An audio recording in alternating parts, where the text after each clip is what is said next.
आपका भाई। देखिए, एक छोटे कलाकार को प्रयास आपको दिखाते हूँ। वो मेरा भाई है जिसका नाम है भुआली भोजपुरिया, जो आजकल इंस्टाग्राम, यूट्यूब चैनल, फेसबुक पे सब ट्रेंडिंग है। और एक अच्छे कलाकार के लिए हम गरीब फैमिली से बिलोंग करते हैं मेरे दोस्त। यही हाल होता है, कोई सपोर्ट नहीं होता है, नहीं पैसा होता है हम लोगों के पास। अपने दम पर, खुद के दम पर प्रयास करते हैं, फिर भी कोई लाइक और कमेंट और हम छोटे कलाकार को आगे बढ़ाना नहीं चाहता है। आइए उनसे मिलाते हैं हम अपने भाई से, जो गरीब फैमिली से बिलोंग करते हैं, और कैसे प्रयास करते हैं और कैसे हम लोग रियाज करते हैं। आइए मिलाते हैं इनसे।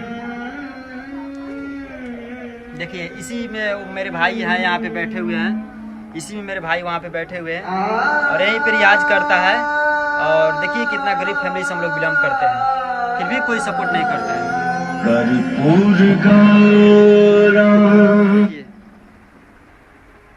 देखिए यहीं पे भाई है, यहीं पे रियाज करता है। और देखिए घर हम लोग का कैसा है। भाई प्लीज़ सपोर्ट कीजिए। और मेरा भाई यहाँ पे बैठा हुआ है।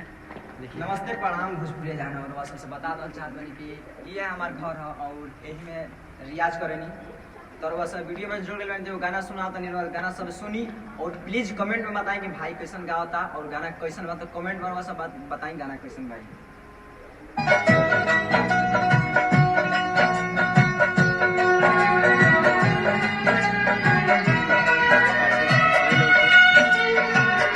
प्यारी नहीं जानेला पूरी बाकी करिया, जाके समा जाला दिल के भीतरिया।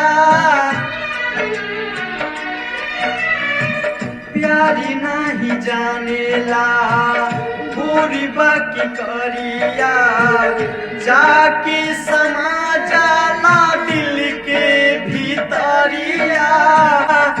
दिल के भीतरिया नीमन आदमी हो,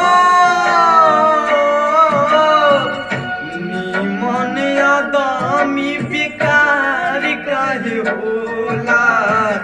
प्यारी में लोगवा बीमार काहे होला। प्यारी में लोगवा बीमार काहे होला। प्यारी में लोगवा बीमार काहे होला। प्यारी में लोगवा बीमार काहे होला। और वह सबसे बता था चल पानी कि भैया हमने कोनो बड़का अमीर परिवार से बिलोंग ना करने जान। हमने गरीब बहुत छोटा सा परिवार से बानी जान। तो वह सबसे ज़्यादा उम्मीद ना, ज़्यादा से रिक्वेस्ट बा कि हमने को भैया यूट्यूब चैनल चलेला भुआली भोजपुरिया ऑफिशियल, इंस्टाग्राम या फेसबुक पेज। तो वह सब आड़ी पर सर्च मारी। और हम भाई ब्लॉग बनावनी, काची नाम ब्लॉग करता रविंदर बेदर्दी। और YouTube channel Ravinder Singh torsion. तो वह सब Ravinder Singh torsion channel YouTube पर सर्च मारी।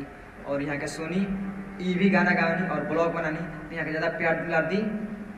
जय माता।